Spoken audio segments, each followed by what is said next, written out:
પુસ્તક ના લખવા વાળા હજુ સંકિત નું મોડું જોયું નહીં તે પુસ્તક ના લખવા વાળા નીકળ્યા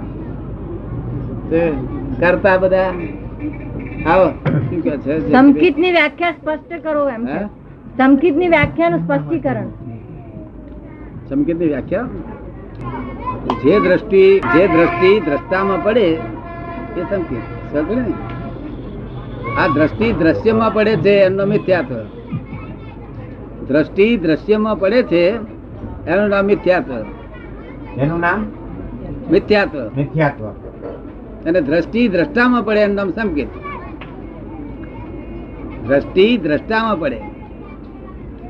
આ દ્રષ્ટિ જે જોઈ રહી છે ને એ બધું દ્રશ્યને જ જોઈ રહી છે. અને આ દ્રષ્ટિ પાછી ફરી અને દ્રષ્ટાને જોઈ લે તો સંકિત થઈ ગયા. એ પોતાને જોઈ શકતી નથી. એમાં જ્ઞાની પુરુષનું નિમિત્ત જોઈએ તારે દ્રષ્ટિ દ્રષ્ટામાં પડે અને જ્ઞાન જ્ઞાતામાં જાય. શું થાય? જ્ઞાન જ્ઞાતામાં જાય. એ જ્ઞાની પુરુષ ભેગા થાય. નહીં તો પાછળ શી રીતે જોઈએ? આમ બેઠા તમે પાછળ શું થાય શું દેખો? એટલે દ્રષ્ટિ દ્રષ્ટામાં પડ્યું એનું નામ સંકેત થઈ ગયું. દ્રષ્ટા શું છે તે તમને કઈ ખબર નહીં પડી હોય. જ્ઞાતા દ્રષ્ટા કોણ છે? એ પોતાનો શુદ્ધ આત્મા છે. શું છે? ના બોલાય. ઊંઘ તો માણસ કોઈ બોલે કે જયંતિભાઈ હું તમને 5000 આપું છું તો આપડે ક્યાં સુધી બેસી રહું? જાગે ત્યાં સુધી. હે એ જાગે ત્યાં સુધી કે કીધવામાં એમ નહીં. આપડે સાચું માનવું.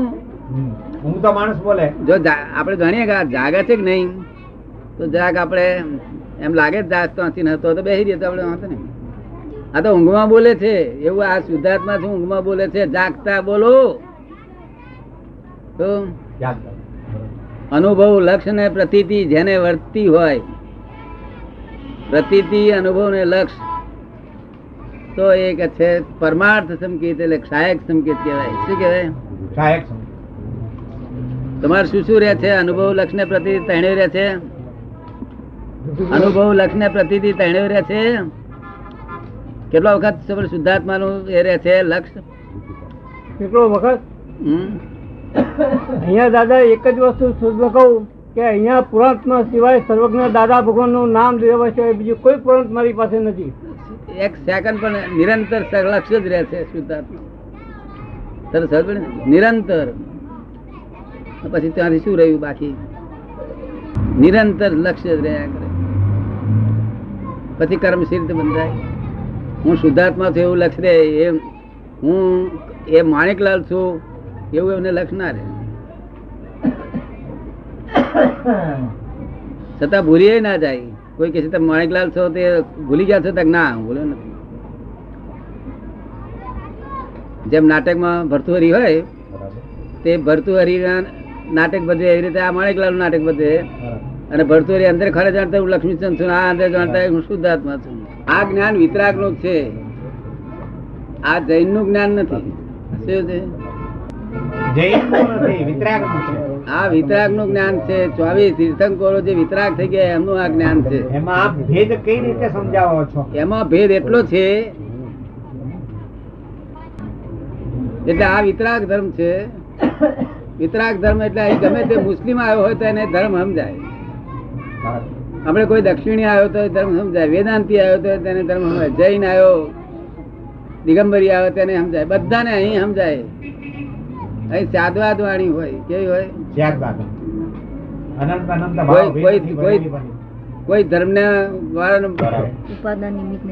અત્યારે એમનું ઉપાદાન એટલું બધું જાગૃતિ રહે છે કે એક ભૂલ એમને જોવામાં જયા વગર જતી નથી. કોઈ પ્રતિક્રમણ કરે છે કે આમાંથી? તમારે કેટલા પ્રતિક્રમણ કરે? બે જે કરે છે એને 4 આના આપે છે ભગવાન.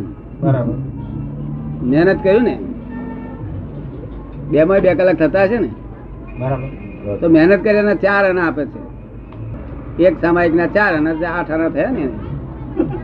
અને આ તો 100 કરે ને 1 લાખ રૂપિયા આવે છે. કઈ રીતે?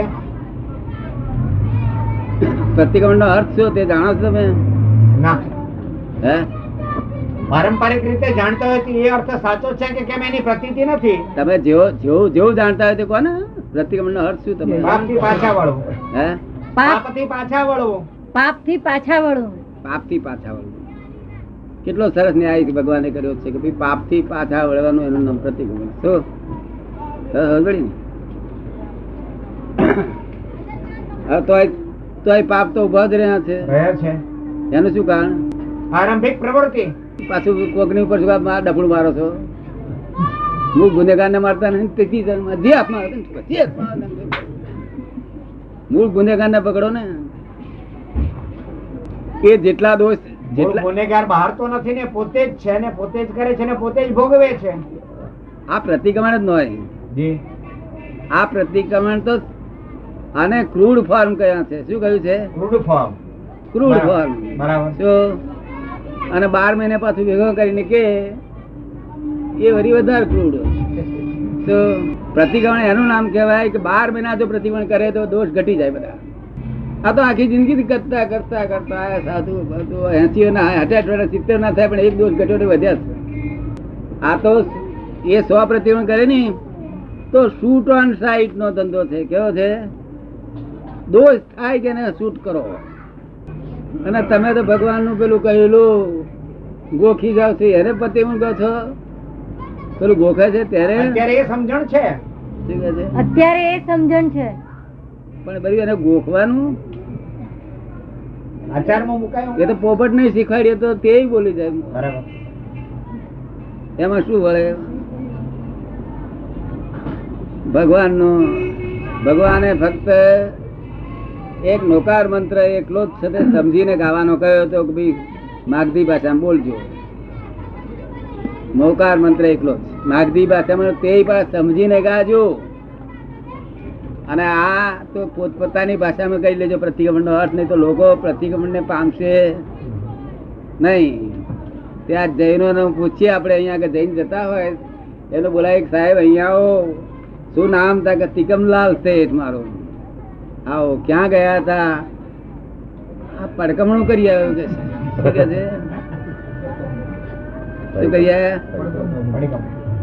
પડકમણું પડકમણું શું કરી આવ્યા? પ્રતિક્રમણ એટલે દોષ ને શૂટ કરવો એનું નામ પ્રતિક્રમણ. જે તમે અતિક્રમણ કરો કોઈની ઉપર અતિક્રમણ કે તમે અમને ગુસ્સે થઈ ગયા આની જોડે અતિક્રમણ કરો ત્યાં પ્રતિક્રમણ થવું જોઈએ. એવું કદાચ કર્યું? કોણ ઠપકો હાલશે તમને? ગુરુ. હે ગુરુ આપે દોષ તો બતાવે એ જ બતાવે. કે નવરા ગુરુ તો આવા ધંધા કરો તો કોણ ઠપકો આવે મગજ ખરાબ થઈ જાય. તો તો દોષ કોણ કાઢે? દોષ કોણ કાઢે? તો દોષ કોણ કાઢે? એમ દોસ્તો અમે દેખાડીએ ખરા. હું તો દોષ અનંતનો ભાજન થયું કેમ? દોષ કોણ એવું કાઢે? છે ને અમે દેખાડીએ ખરા દોષ. અને જો ઠપકો અમે આપીએ ને તો અમારા ઠપકાથી તો માણસ જીવતો જ ના રહે. એટલે અમે ઠપકો જ કોઈ નહીં હાલતા. નહીં તો અમારો ઠપકો આપીએ ને તો અમારો ઠપકો તો અહીં હોલ પાડી દે બધું. હાર્ટમાં હોલ પાડી દે ને ફેફસામાં હોલ પાડી દે બધું. એટલે અમારો ઠપકો ના આવે. અમારું વચન બળ હોય. શું કહ્યું તમે સમજ પડે ને? અમારો ઠપકો એટલે ગપ્પાસ તક ના હોય. કોઈ દાડો પડે નીકળે નહીં કામ જ કરી પણ હોલ પાડી દે નહીં. શું થાય? માટે ઠપકાની આશા ના રાખી. તમારે અમને ઠપકો આપવાની છૂટ. અમારી પાસે આશા નહીં રાખી. એ તો આપે અણસમજુ બાળક ગમે તેમ બોલે. હું તો જવાબદાર કેવું ને. તમે ગમે તેમ બોલો તો પણ તમારે અમારી પ્રીતિ ઓછી ના થાય પછી. આમના જેટલી જ રહે. વ્યામો થયો હોય તેવી ભાષા નીકળે. શું કે છે? વ્યામો કે વિકૃત બુદ્ધિ થયેલી હોય તો જ એવી ભાષા નીકળે. વ્યામોહ થયેલો હોય જેની વિકૃત બુદ્ધિ થયેલી હોય એને જ એવી ભાષા નીકળે એમ ઠપકા વાળી. અહીં જયંતિભાઈ એવું છે ઠપકો ક્યાં આપવો પડે? ઠપકો ક્યાં આપવો પડે? જો સુધારવાનો. શું કહ્યું? ઠપકો ક્યાં આપવો પડે? સુધારવાના હોય તારે. તો મારે કઈ તમને સુધારવાના નથી. મારે તમને માગો એ આપવાનું. શું કહ્યું? આમ સુધારું તો ત્યારે પાર જ ના આવે ને. આમ ફાટે હોજ કરીએ ફાટે હોજ કરીએ ચાલ વાળા. આ તો નવા જ કપડા, નવો જ દેહ, નવી વાણી. તમે માગો એ આપવા તૈયાર છે. શું માગશો? માગીએ તો માગીએ કે મોક્ષ ને જ માગીએ. બીજું શું માગવાનું? તો માગીએ મોક્ષ ને જ માગીએ, બીજું તો શું માગાય?